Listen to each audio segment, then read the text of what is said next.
I'm going to take you back to England now. What about did any involvement with the Krays? Did you ever meet them? Did you go into prison or visit? No, or... no. We didn't have nothing to do with the fucking Krays. So Eastern, so no, you know what I mean? Like, as Eddie Richardson recently classed them a pair of brainless, right? Yeah. Yes, he's fucking right. They're a pair of brainless, right? And they thought they was going to get their fucking or in everywhere they wanted to go, right? They come down south. They sent the bloke down south, didn't they? Come with Mr. Smith and Mr. Jimmy Moody. Thank you. He shot him fucking stone dead. You know what I mean? Yeah. Yeah.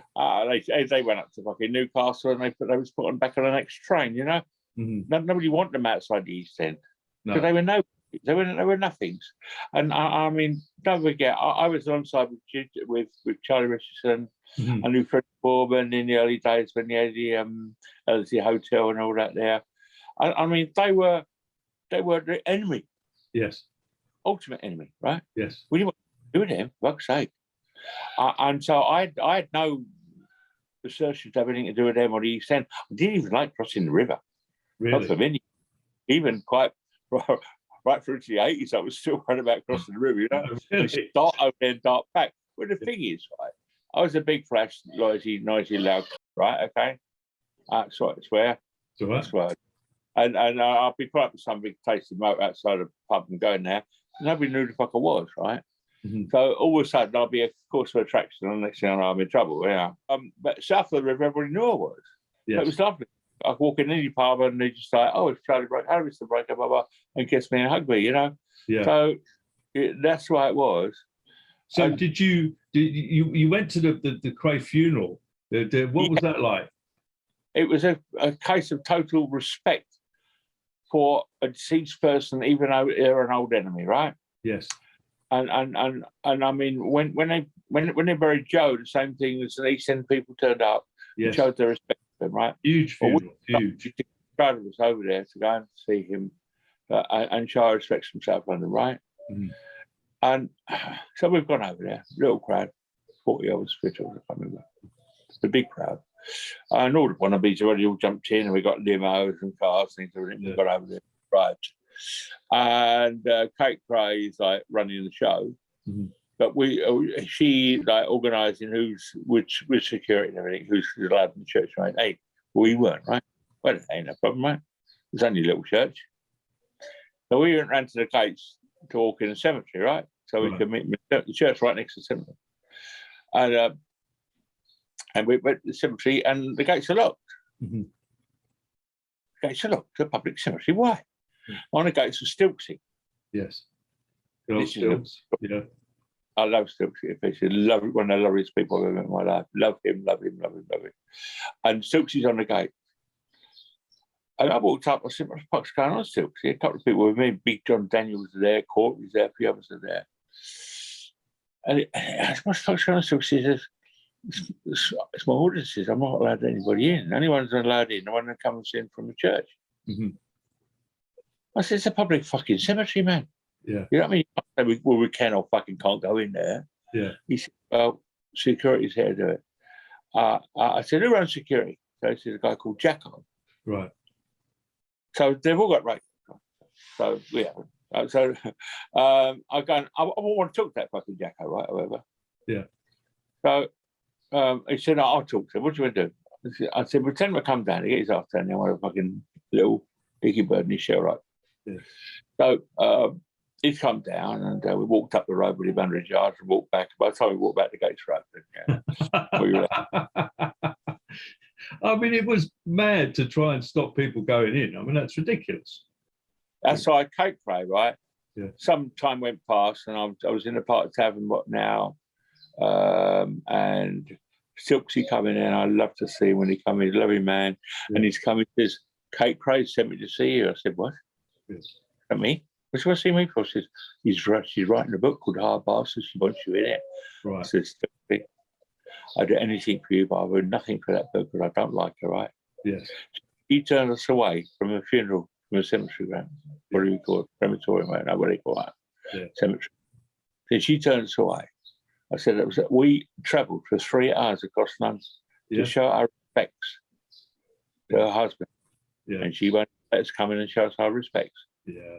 I said, I find it's really disrespectful to us. And we done that, coming to show our respects to the enemy. Yes. Was even more respectful, wasn't it? Absolutely. That's the best she can do is turn us away. Yeah. You know what I mean? Yeah. So I said, no, she can stuff a book right up her jacksie, blah, blah, blah. And so she said, well, I'm in it. And I said, look, whoever's in it, I don't really care. Yeah. Yeah. He said, well, Big John Daniels, he was there, he's in it. I said, I don't care what anyone else is doing. I'm sticking by my morals. My scribbles are, I don't like Kate Kray because she turned me away that day. And I do fuck all for her for my money selling books. Right? So do you miss, or it's probably a silly question, but do you miss all of those old guys like the Joe Pyle Senior and all of the crowd? Because quite a few of them are no longer with us. None of them are no longer with us, right? I mean, Freddie, I've heard Freddie. Hello, Freddie. I hope you're getting better. I've heard he ain't too well, but he's getting very old now. Yes. He's been one thing I do keep in touch with people, what's going on. He's not very good at all, apparently. And Eddie, Eddie still keep going. Eddie Richards. But I mean, I never really knew Eddie very well. Eddie wasn't really a friend or even associate because when I come out of Bournemouth, he was doing a tennis or something. Yes. So Charlie, yes. I love time with Charlie, and Charlie would never phone me up about things. And yes. Charlie had amazing charisma about him. Amazing charisma. He had a great little sort of sneer, I thought, on his face. He was a very, very intelligent man. Yes, yeah. I've got one photograph of him when I first met him, and I've still got I got a copy of it. I went through a bit high time over it for a while. Yeah. I'm all right now, back on my feet again now, but I lost everything over here in the crash. Yes. But yeah, I love Charlie. Roy Shaw, in the early days, Roy was the enemy. He was East End. Yes. And me and Mark went over there one day, and Mark took Roy Shaw's right-hand man's ear off with a transit half shaft. Now, if you know what a transit, on the back axle of a van, or most old vehicles nowadays, the crown one pinion, then the long, solid steel bars that come out the other end. And they had the disc bit, what the wheels fitted onto. Yes. Well, we used to cut the disc bit off of the cutting gun, and you had like a really serious fucking weapon. Yes. And Mark had one of them one day, and we've gone over, and I had a brand new Cortina, and we raced over there to the Moby Dick in the East End, where this guy was a doorman of a club, and he disrespected the bird of our friend of ours called Dave Thurston. He's still alive. Yes. I love David, but yes. Always a well-respected man. And they disrespected him. So Mark and me love David. Yes. And so we decided to go and see him back. This is like 1982 or something. Yes. So we drove over there in my brand new Cortina. I could you should have seen her. And we've gone upstairs, and Mike's just gone crack as he right down side the head. I think he probably took his ear off. Yeah. And we went back down, got in the car, and drove right back to get out of East End. And that was Roy Shaw's right-hand man. Yes. Yeah. Roy Shaw, there's a story, if it ain't in this book, now it'll be out in the next short stories book, right? About what happened, because Roy decided he was going to have some kind of battle with us. Yes. So now I had a few South Side villains around me, right, to back up me. But Mark had an amazing array, Mark Ripley, of travellers around him. Right. So the fact that he'd come down here, he'd be facing like 1,000 fucking travellers, plus the non-travellers. And we were, you know what I mean? So to start that kind of battle, yes, would be like World War fucking III. Yeah. And so somebody went over there, bless him, and sorted it all out. Yeah. And then you became mates with Roy, didn't you? Or were you mates or not? Well, what happened was, right, is I became very good friends with Joe. Joe moved down to Croydon way. Yeah. And I had sort of dealings with him over a number of years. And then he was away or whatever, and I was away, and blah, blah, blah. Anyway, eventually, come the 90s, we become really good friends. Yes. And he started to bring Roy down for the boxing shows. Right. And don't forget, Pyle's punch-ups were involving me and my boxers and everything. Absolutely. part of the show when I was part of the fucking part of the furniture, and so I'd be in the top table. Yes. And it'd be me, Roy, and Joe, always, and sometimes Tony Lambriano or other people, whatever. But it was always us three on the top table. So I got to know Roy through that, really, and through Joe bringing him to my pub when he first started bringing himself to the river. Yes. But in my early days, he was the enemy, you know. Yeah. And he became a friend, you know.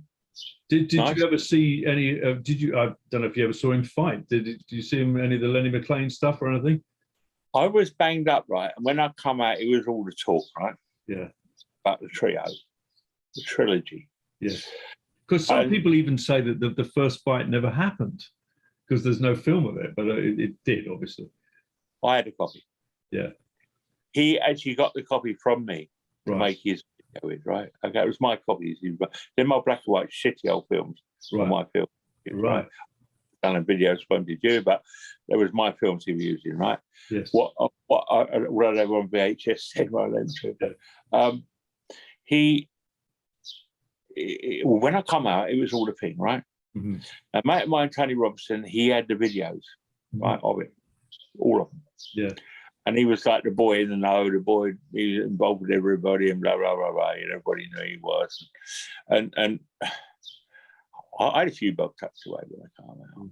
And I went and bought for 800 fucking quid. Yes. An Akai VHS where had just come out. Yes. There was only about 2 or 3 companies made of Akai and Sony or whatever. And they were a lot of money.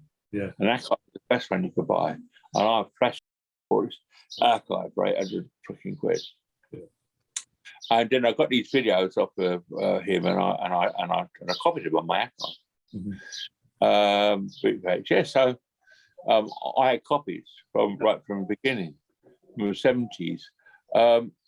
And later, when he was making the films, 2 or 3 people, you know, wanted to see them, and I'm sort of showing them in the pub. And it got to Roy, and then Roy said, "Can I borrow them? Take them, do what you want with them." And he did bring them back to me. And when times are hard, I sold them. Yes. But there you go. But no, I wasn't there for them. What I loved was, in the one fight, is where it's ended up Lenny and Roy hanging over the ropes watching the East End fight the South Side in the audience. Yes. It was a massive fight. And them days there were no fixed chairs, there were loose chairs, like being at school, you know. And they smashed over the fucking head. And all these guys all wearing suits and trilby hats, overcoats, things like we used to in them days. Yeah. And they all smashed these other pieces.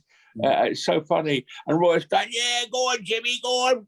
And Lenny's going, "Go on, Bill, get that East End faggot." I mean, it was quite funny. It's quite funny to watch them applaud the audience, you know. There used to be those fights at Caesars, didn't they? There wasn't there some huge. I wasn't there. The one night I wasn't there, there was a huge fight, wasn't there?